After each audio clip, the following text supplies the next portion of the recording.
This is Doug Walker from the Nostalgia Critic. You're watching the Atop the Fourth Wall 300th episode live stream. And a lot of times whenever we talk about Lewis, particularly on camera, we usually make fun of him because it's just so much fun, and he seems to like it too, you know, and that's something we all kind of like, honestly, is just doing impressions of one another. And this time I'm not going to do it. I'm going to say something actually really positive about him that I think is really cool. Actually, a couple things.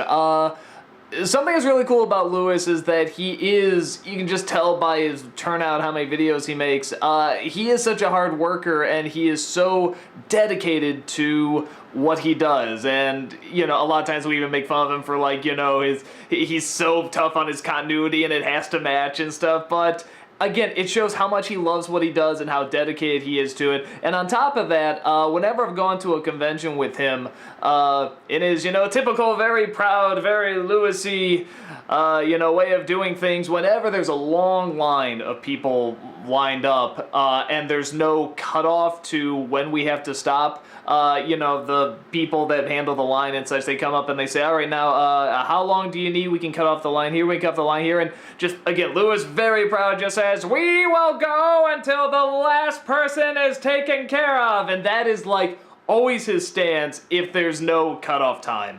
And it's true, he will just go until, you know, the very last person comes in, you know, or until he's needed for something else. So, Lewis is unbelievably dedicated to both his work and his fans, and he's just an awesome guy, and, man, I'm so happy he made it to 300. So, congrats, man, well done.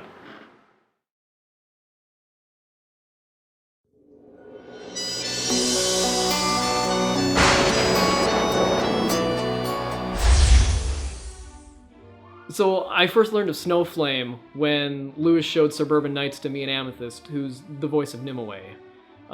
They followed that up with the New Guardians #2 review and said that I should really play Snowflame on the show. My performance was heavily inspired by an old wrestling promotion of Randy Savage, in which he rambles aimlessly for a good 4 minutes about whatever he could think of. His mannerisms and his over-the-top delivery just seemed perfect for a supervillain who was completely blitzed out on cocaine. You're watching the Atop the Fourth Wall 300th episode celebration livestream.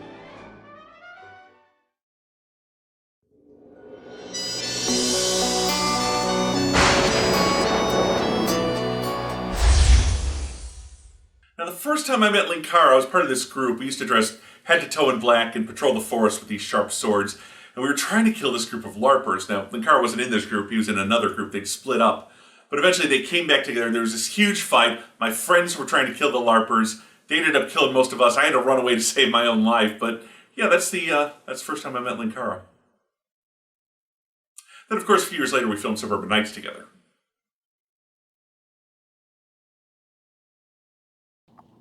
Alrighty. Oh, so that was fun, kids. Snowflame has no concept of time. Okay. So everybody's having a good time, I presume, because otherwise why the hell would you be sticking around here unless you just enjoy watching a train wreck? So I think after all that, it's time for another episode. In the early 2000s at Marvel Comics, Peter David was writing a Captain Marvel book that was experiencing a fluctuation in sales. Marvel president Bill Jemas suggested it was because the comic was too continuity heavy and nobody cared about the book. As such, the two made a bet and decided to make an event out of it. Captain Marvel would be relaunched with a new #1, a third writer would create another limited series for the Ultimate Universe, and Bill Jemas would write his own comic, with the comic-reading populace deciding which of the three books would survive. Peter David's Captain Marvel series enjoyed great success, while the other two bit the dust. Bill Jemas's contribution? A parody comic turned philosophical screed called Marvel. Number 6 on our fan favorite countdown is Marvel #4.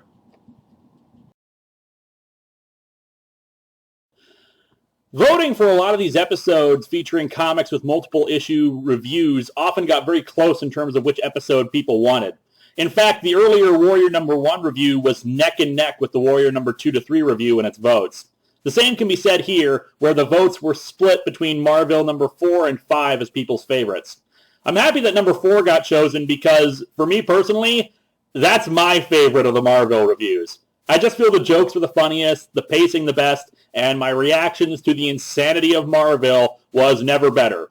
We'll be right back with number 5 in just a moment.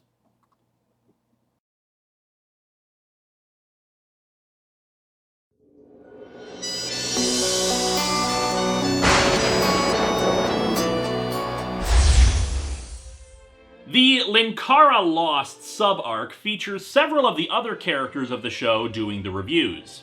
However, the idea was originally conceived as a contest, with fans producing their own version of Atop the Fourth Wall and submitting it. The winners would get their episode in the regular spot, and perhaps even a spot on That Guy with the Glasses. For obvious reasons, this got the kibosh put on it very quickly, and instead the idea of using the other Atop the Fourth Wall characters was used, serving also as a proper introduction to Iron Liz, who had first had a cameo in the Warrior number 2 to 3 crossover. You're watching the Atop the Fourth Wall 300th episode celebration live stream.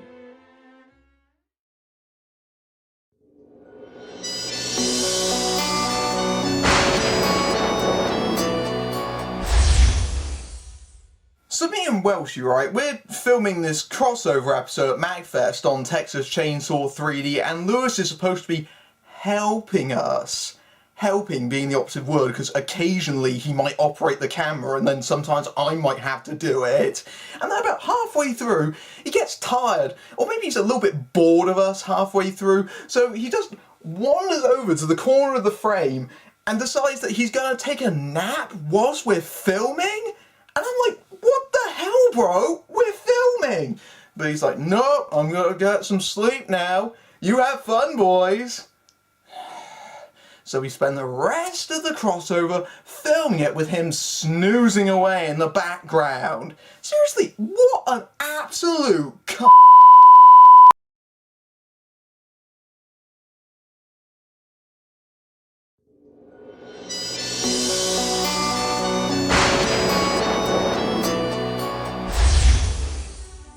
The Gunslinger Arc underwent the most changes from initial concept to release. The idea, when I first came up with it, would have featured the magic gun switching itself off because it was jealous of how Linkara had basically just moved on to using the Arsenal of Freedom all the time, and it was being neglected. Linkara and the Gunslinger would have had multiple battles, with him escalating his own arsenal until he had dozens of weapons and Linkara was down to just the magic gun, the idea being to bring Linkara back to basics. Because the storyline at that point basically made the magic gun seem like a jealous girlfriend, it was dropped in favor of more reasonable character development. You're watching the Atop the Fourth Wall 300th episode celebration live stream. I'm not particularly proud of my early episodes. The lighting is bad, the audio quality crap, the timing is way off, and I edited everything in Windows Movie Maker.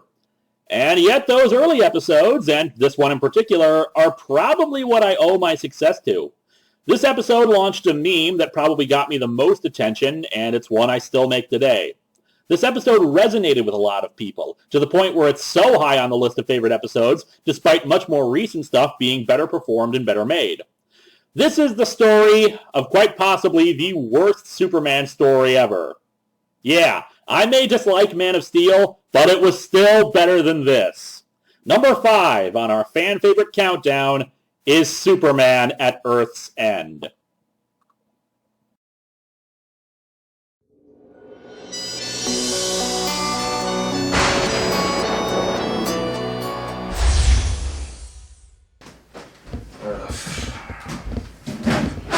Oh crap, I forgot I was supposed to record something here. Lewis. Lewis is just the nicest guy, you know. Like I've hung out with him several times now, and you know he's just always, you know, just happy to talk to you, no matter what you want to talk about. You know, whether you want to talk about comic books or Power Rangers or superheroes or comic books about Power Rangers, Pokemon, Star Trek, Pokemon Power Rangers crossovers in a comic book. You know, just anything. You know, no, seriously, Lewis is a nice guy. His good-naturedness is, I think, what holds that guy with the glasses together, really. You know, so, I mean, you know, hi Lewis, how you doing? I'm really busy, I gotta get back to work.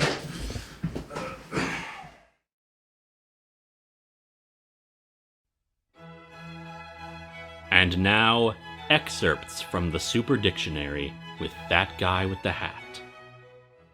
Peanut. Someone threw a peanut at me! Someone threw a seed that has a shell and grows under the ground!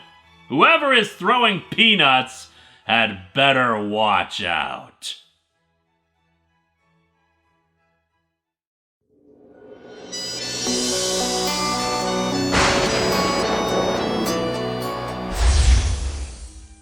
The fandom has played a rather significant role in shaping the lore around Atop the Fourth Wall storyline. Dr. Linksano, when conceived, was just supposed to be an alternate universe version of Dr. Insano. However, a popular fan theory was that he was the other Schlumper brother featured in Spoonie's Party Mania review. I liked the idea so much I incorporated it into the show.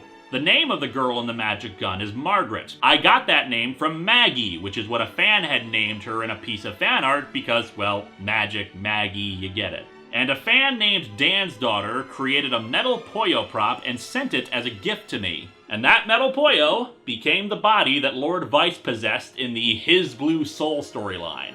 You're watching the Atop the Fourth Wall 300th episode celebration live stream.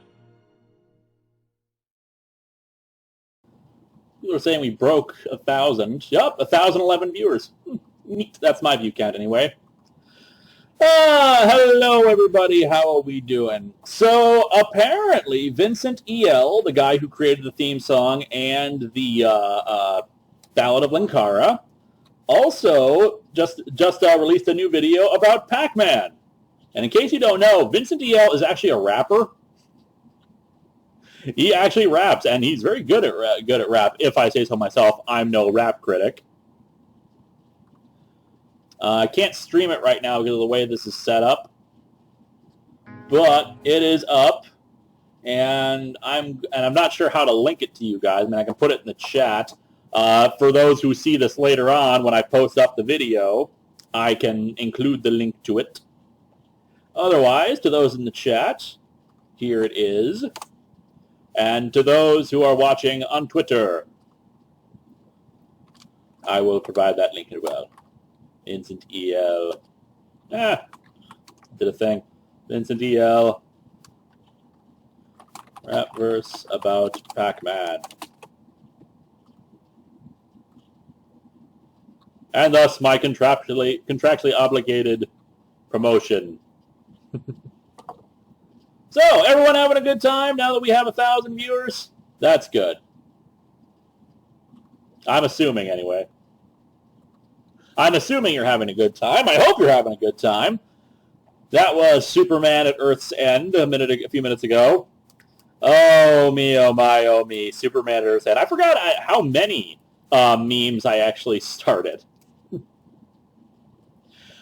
that episode. We had, of course, don't you know anything about science? There was, of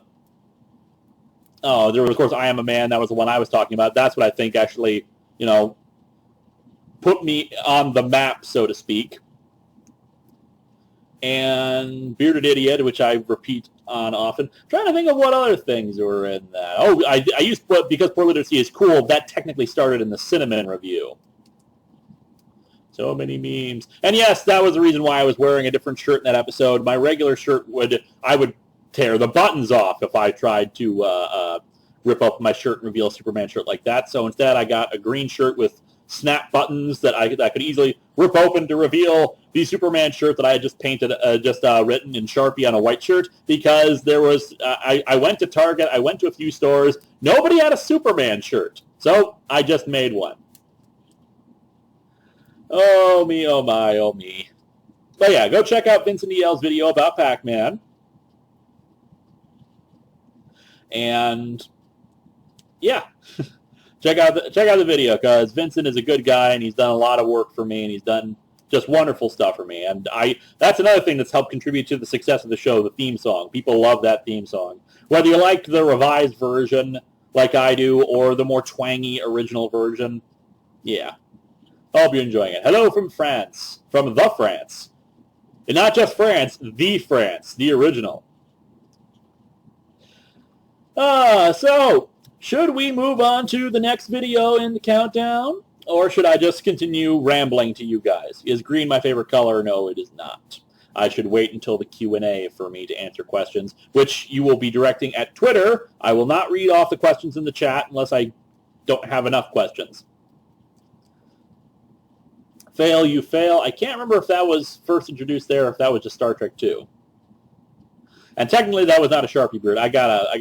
Yeah. Anyway, let's move on to number 4.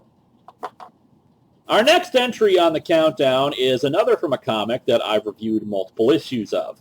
However, unlike Marvel or the like, the votes in this case skewed towards the very first time I reviewed them. Surprising for me, since this was an adaptation of 1 or 2 text reviews I had done back in the day. And since this is a celebration of Atop the Fourth Wall reaching 300 episodes, it's only fitting that those text reviews that got me started on the path to where we are now would get some representation here in the fan favorites. Number 4 on our fan favorite countdown is All-Star Batman number 1 and number 2.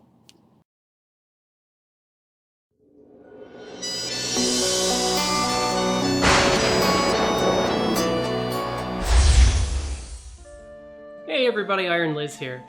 So, I remember a while back there was a character introduced during the Youngblood number 3 episode, and it was a MagFest, and it was all super awesome, and it was Judas Liz. Judas Liz was a character that was ostensibly slated to be kind of Lord Vice's counterpart working in that universe. The problem is that I have a bad habit of not finishing things, and so I kind of had other projects, and I eventually went back to school, so I had to scrap it for a little bit.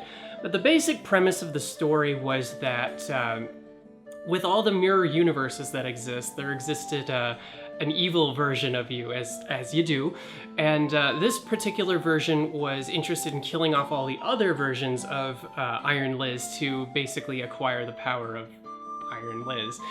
So it's very similar to the plot of The One, if you've ever seen that movie, but essentially, when I was first introduced, I was like, oh, you know, this comic is terrible. Wait a minute, who the hell am I? We were going to bring that kind of full circle and say, hey, this is, as it turns out, I was part of this universe and I didn't remember, and Judas Liz was going to kind of have those memories.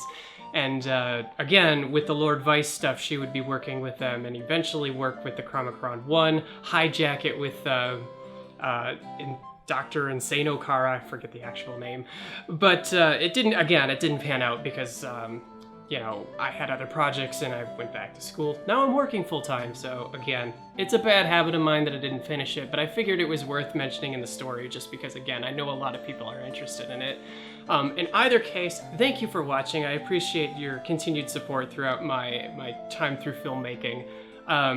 Who knows what the future will hold, but for now, any videography stuff I have is kind of on hold. But again, thanks for watching.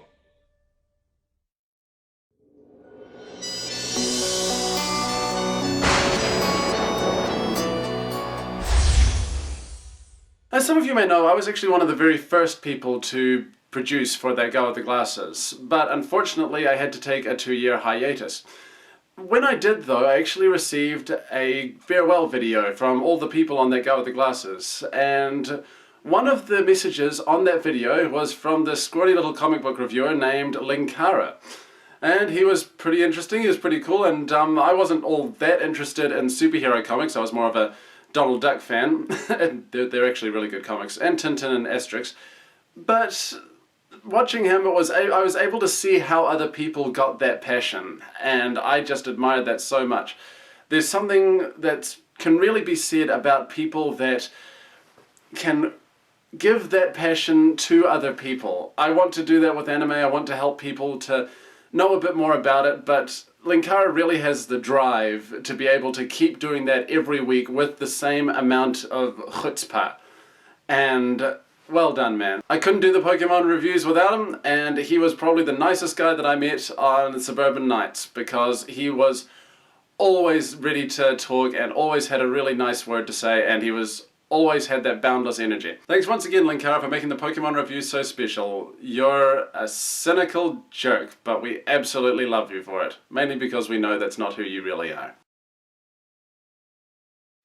Judas Liz might still return in the future. I have no real plans for it at the moment, but It's a thing. It's a possibility.